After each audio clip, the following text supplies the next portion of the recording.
જવાન, જય કિસાન, જય જગત. લાંબી મારે વાત નથી કરવી, મને ખબર છે પંખા બંધ કરાવ્યા છે, ગરમી પોહાતી નથી. પણ શક્તિભાઈ જે વાત કરી એમાં એક સુધારો એ કરવાનો છે. શક્તિભાઈની વાતમાં 10, 12, 15 વખત પાલભાઈ પાલભાઈ પાલભાઈ કર્યું. પાલભાઈ કંઈ છે નહીં. શક્તિભાઈ આ બધા છે તો પાલભાઈ ને જીવણભાઈ છે, બરાબર છે. એટલે આ લડાઈ પાલભાઈ એકની નથી કે પાલભાઈ એક થકી પણ નથી.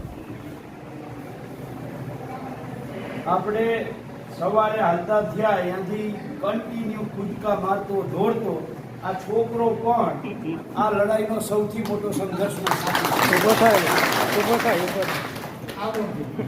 આમરણથી સળંગ કૂદકા મારતો મારતો આવે છે. એ સંઘર્ષનો સાથી છે. અને ગઈકાલે ફળસરમાં જે નાની નાની ઢીંગલીઓ સ્વાગત કરવા આવીને સ્વાગત કર્યા પછી આમરણ સુધી એ 5 વર્ષની 7 વર્ષની દીકરી જે કૂદતી આવી, બરાબર છે, એ પણ આ સંઘર્ષના સાથી છે. એટલે આપણે બધાય કિસાન સંઘર્ષ સમિતિ, કિસાન કોંગ્રેસની આખી જે ટીમ છે, આ ટીમની આ લડાઈ છે. આ એક પદયાત્રા છે, આવીને આવી બીજી પદયાત્રા કોંઢથી ધ્રોલ તરફ આગળ વધે છે. એટલે આ બધું જ જે હાલે છે આ લડાઈમાં આપણે સૌ સાથે છીએ.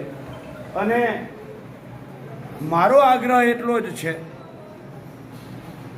કે જો આપણે પોતાની જાતને કષ્ટ નહીં આપીએ તો આપણે બીજાની પીડા ક્યારેય ના સમજી શકીએ. આપણે પોતાની જાતને કષ્ટ ન આપીએ તો બીજાની પીડા આપણે ક્યારેય ના સમજી શકીએ. જો તમને ઘણીવાર એમ થતું હોય, ઘણા બધા લોકો એમ કહેતા હોય, હવે એ ખબર છે એ રાજકારણ કરે છે, એ પદયાત્રા ખબર છે રાજકારણ છે, એને મારે કેવું છે સવારથી સાંજ સુધી ભેગું હાલ ને ભાઈ, ખબર પડે રાજકારણ કેવી રીતે કરે. સવારથી સાંજ સુધી ભેગું હાલ અને પછી સાંજે કહેજે બોલવાની હુંયા નહીં હોય તારા કે રાજકારણ કરે છે એવું. એટલે જ્યાં સુધી માણસ પોતાની જાતને એ પીડાની અંદર નાખે નહીં ત્યાં સુધી બીજાની પીડા સમજી જ ના શકે. શક્તિભાઈ કહેતા હતા, શક્તિભાઈ એ લોકોને તો એસી ઓફિસમાં બેહીને નિવેદન કરવા છે. એસી ઓફિસમાંથી બેહી વિડીયો બનાવીને મીડિયામાં નાખી દઈએ. અદાણી અંબાણી આગળથી પડીકા લીધા હોય ને એ પડીકામાંથી થોડોક ભાગ અમુક મીડિયાના મિત્રોને, અમુક કહું છું, પહોંચાડે અને ઓલા એસીમાં બેસીને નાખી દઈએ ને પાછા એના વિડીયો હાલે છે. અને આપણે પગપાળા ઘાલીએ છીએ. છાલા પડે. મને નાની નાની ફોડકીઓ પડી છે. ઓલા માજી જે છે મેં ત્યારે જોયું, અવડા ફોલા પડ્યા જીવનભાઈ. અને તો એ માજીને કહ્યું તમે ગાડીમાં બેહો હતા કે નહીં મારે બેહવું નથી, એવું હોય ત્યાં દૂધઈ કોઈ કે ડૉક્ટર હોય તો બોલાવી દેજે, આ ફોડી અને પાછું મને પાટો બાંધી દે, બાકી મારે હલવું છે. એ માજીની ઉંમર 65 કે 68 વર્ષ હશે. અને આપણે બધાય જુવાનિયા માત્ર એક રીલ બનાવવા પૂરતા ભેગા આવીએ છીએ.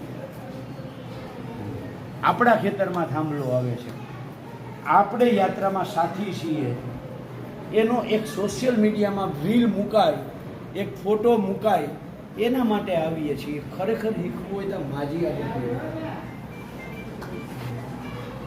જે બ્રજવાણીથી સળંગ ચાલે છે, 68 વર્ષની ઉંમર છે માજીની, અને એને છાલા પડ્યા. હમણાં આ શું કહે મામાજીના મંદિરની આગળ જે ઓલા ઝાડવા છે અહીંયા પોરું ખાવા ઉભા રહ્યા ત્યારે મેં એના પગ જોયા. તમે કલ્પના ના કરી હોય, અવડા ફોલા છે માજી. તો એ ગાડીમાં ના બેઠા, બાકીના 3 બહેનો બેઠા. એ માજી કે નહીં મારે તો આલુ છે. એટલે આ જે લડાઈ સંઘર્ષ, જેને પીડા, જે પોતે સમજી શકે છે ને કે આ થાંભલા આવવાથી હું પીડા છે, એ આ પગપાળા હાલો ને તો થાંભલાની પીડા પણ ઓટોમેટિકલી સમજાય. 45 ડિગ્રી તાપમાન હોય, ચોમાસાની સિઝન છે એટલે પવન ઓછીકતાનો બંધ થઈ જાય. અને પછી એ જે નીચેથી આગ, શું કહેવાય, ડામરમાંથી આગ આવતી હોય, ઉપરથી આગ આવતી હોય, પવન ક્યાંયથી ના આવતો હોય, અને પછી જે હાલવાની મજા આવે ને ત્યારે કાળીઓ ઠાકર યાદ આવે. કે આ તું જ શક્તિ આપ, બાકી તારા વગર હલાય નહીં. એટલે આપ સૌને પહેલી વિનંતી એ છે કે ભાઈઓ તો ચાલશે જ, મને વિશ્વાસ છે, પણ ગામમાંથી બહેનો પણ સાંજે મોરાણા આશ્રમ પહોંચવાનું છે, ત્યાં સુધી ઓછામાં ઓછી 40-50 બહેનો સાથે ત્યાં સુધી વળાવવા આવે. અને ગામના ભાઈઓ જેટલું વધારે હાલી હગાય એટલું હાલો. અને હવે તો ધીરે ધીરે દ્વારકા નજીક આવતું જાય છે. 200 કિલોમીટર તો અમે કાપીને આવી ગયા. હવે લગભગ એટલું જ બાકી રહ્યું છે, કારણ કે આમ ફરી જઈએ છીએ એટલે તમારા બધાય પાસેથી અપેક્ષા એ છે કે જેમ શક્તિભાઈએ કહ્યું એવી રીતે મોરાણા સુધી તો બધાને ફરજિયાત છે. મોરાણાથી આગળ આવતીકાલે સવારે થેલા ભરીને જેને આવવું હોય હારે આવી જાઓ. 2, 5, 10, 15 જણા, જેવી રીતે આજે કેમ આ લોકો ત્યાંથી વાવથરાથી 10 જણા આવ્યા, સોરી બ્રજવાણીથી 10 જણા આવ્યા, રાપર. એટલે એ રીતે અહીંયાથી પણ ધીરે ધીરે આગળ જેમ જેમ માની લ્યો કે આજે ના નીકળે, કાલે બપોર પછી નીકળો, પરમ દિવસે નીકળો, 10-15 જણા ગામમાંથી ભાગ પાડો. 15 જણા આ દિવસે જાય, 15 જણા આ દિવસે જાય, એવી રીતે 15 બહેનો આ દિવસે જાય, 15 બહેનો આ દિવસે, સવારથી સાંજ સુધી હારે રહ્યો, સાંજે એવું હોય તો પાછા આવતા રહ્યો. પણ આમાં જેટલું, કારણ કે આઈડિયાનું ખૂબ તાકાતથી ઇન્વેસ્ટિગેશન કરીને સરકારના ઉપર મોકલે છે, જેટલી તાકાત આપણે દેખાડશું એટલી અસર સરકાર ઉપર આવવાની છે. એટલે આ બધાને વિનંતી છે કે જેટલું વધારે જોડી શકાય એટલા સૌ સાથે જોડાવ. અને આગળના ગામો જે છે એ ગામોમાં જ્યાં જ્યાં હગાવાલા ભાઈબંધ મિત્રો હોય એ બધાને જાણ કરો કે તમારી ત્યાંથી યાત્રા નીકળવાની છે, તો તમે બધા પણ એમાં જોડાજો. એટલે આપ સૌ પાસેથી અપેક્ષા સાથે થાંભલાઓના